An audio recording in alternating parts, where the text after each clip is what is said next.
Hi everyone, कैसे हैं आप सब।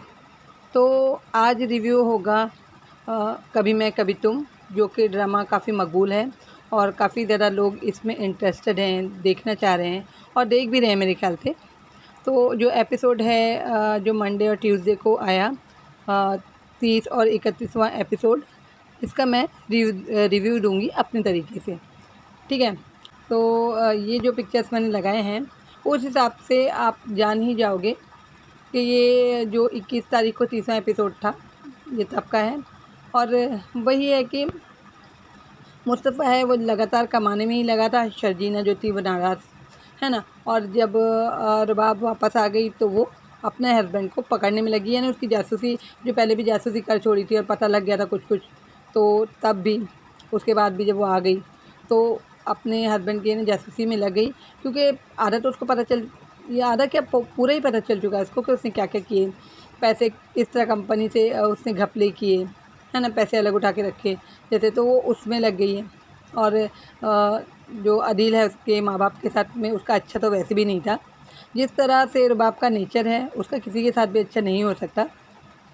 पता नहीं अदील से किस तरह उसने शादी कर ली। अदील ने जो शादी की रबाब के साथ, वो तो पैसों के लिए या दौलत के लिए की, इतना समझ में आया।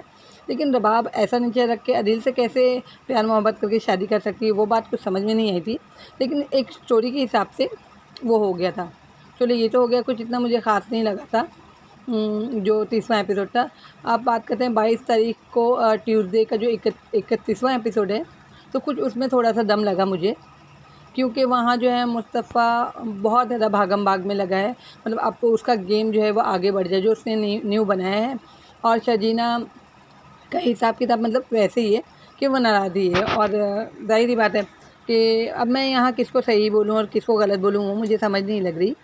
क्योंकि मुस्तफ़ा देखे तो पैसा जितना इम्पॉर्टेंट है जैसे आजकल के ज़माने में, उस हिसाब से उसका भी कमाना सही है।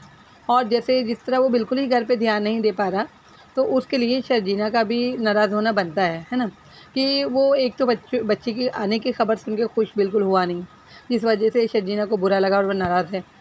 और कमाने में मतलब इतना ज़्यादा मगन में, मेरे ख्याल से कमाई करो, है ना, काम काज करो, लेकिन कुछ वक्त वाइफ को भी तो देना चाहिए। कि जो सब कुछ हो रहा है उसकी ज़िंदगी में मुस्तफ़ा की, तो बता भी तो सकता है बैठ के कि भाई ऐसी सी अभी बात है, मैं जल्दी से कुछ बड़ा अचीव करने वाला हूँ, तो इसलिए मैं काम में लगा हूँ। और बाकी एक मेरे ख्याल से 15 मिनट बैठ के वाइफ के साथ में बात नहीं कर सकता।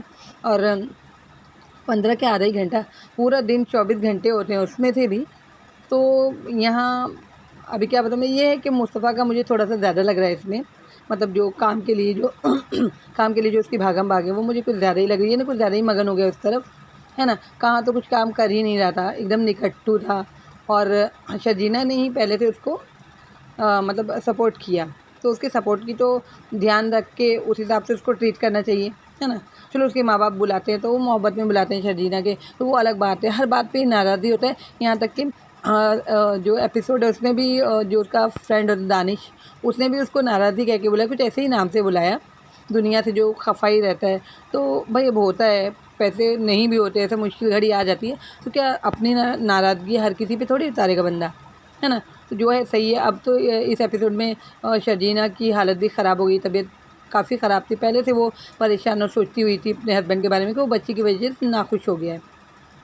अब तो तबीयत ख़राब हो गई है कि मुस्तफ़ा के घर आने पे वो बेहोश मिली, जबकि उसने कॉल भी लगाई जब उसकी तबीयत ज़्यादा ख़राब हो गई तो, लेकिन वहाँ उसका फ़ोन जो है वो डेड बताया, बंद होने पे था, तो ऐसा बताया। तो अब देखें क्या होता है। मगर मैं तो कुछ भी हो, मैं तो यही कहूँगी कि इस सीरियल में किसी को भी मतलब ख़त्म ना करें। जैसे बिला वजह मैं तो एक बात देखती हूँ कि सीरियल में जो ये पाकिस्तानी ड्रामे होते हैं, ज़रूरत नहीं भी होती तो किसी को भी मार देते हैं, तो वो इस सीरियल में तो ना ही मारे किसी को भी, मुझे तो नहीं अच्छा लगेगा।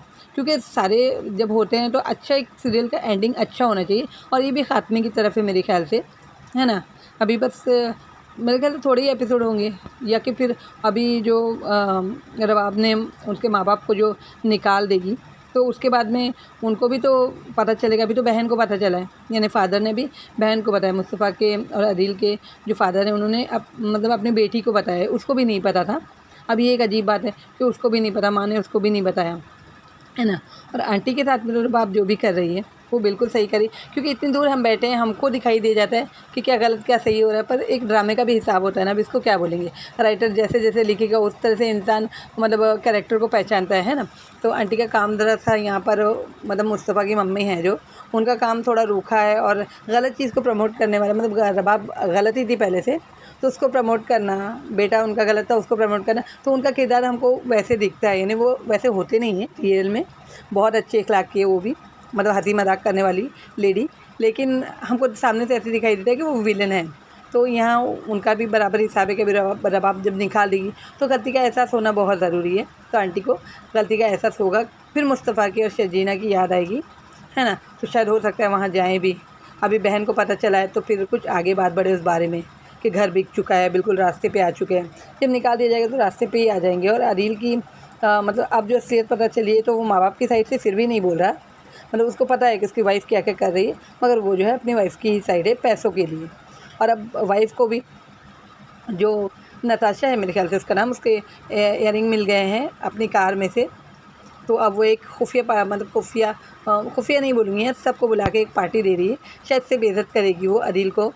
और ज़ाहिर बात है अभी माँ बाप साथ में हैं तो वो भी बेइज़्ज़त होंगे, फिर निकाले जाएंगे उसके बाद में अदील के समेत, क्योंकि अदील उनको बहुत अज़ीज़ था। खैर उसमें जो फादर हैं उनके, उनको मैं नहीं बोलूँगी क्योंकि वो उन्होंने पहले से ही उसको साथ नहीं दिया और गलत को गलत बोला था, मतलब लेकिन वो भी कुछ देर चुप रहने के बाद में।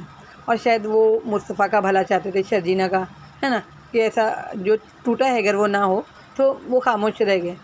मगर जो आंटी हैं अदील की माँ, उन्होंने बराबर मतलब बुराई को इसमें दिखा दी, मतलब बुराई के साथ दिया उन्होंने। तो उस हिसाब से तो अभी देखेंगे क्या होता है, क्योंकि जो टीज़र दिखाया फिर तो उसमें ये है कि उसकी तबीयत ज़्यादा ख़राब हो जाती है, हॉस्पिटल ले जाया जाता है ना। तो मतलब मुस्तफ़ा जहाँ कह रहा है कि छोड़ के मत जाना, अब जब उसको एक बड़ी चीज़ हासिल हो गई है, यानी वो अपना काम करने में कामयाब हो गया है ना। और अच्छी तरह से बड़ा सा ऑर्डर पास हुआ है उसके लिए, यानी कि जो भी गेमिंग है या बिकी होगी, जो वो कर रहा होगा जिसको दिया होगा वहाँ से। तो अब जब वो घर पे आया है सारा काम ख़त्म करके, है ना, तो शर्जीना जो है वो हॉस्पिटल तक पहुँच गई है। वहाँ वो यही बोल रहा है कि छोड़ के मत जाना, जबकि मुझे सारा कुछ हासिल हो गया है जो कि वो चाह रहा था, इतने दिन से कोशिश कर रहा था। तो अब देखेंगे कि अगली बार क्या होता है क्या नहीं होता। बस मैं तो यही बोलूँगी, जाना कोई नहीं, ये कम कोई ना हो ड्रामे में से। सबसे हैप्पी एक एंडिंग भी तो हो सकती है, तो हैप्पी एंडिंग ही कर दे इस ड्रामे की।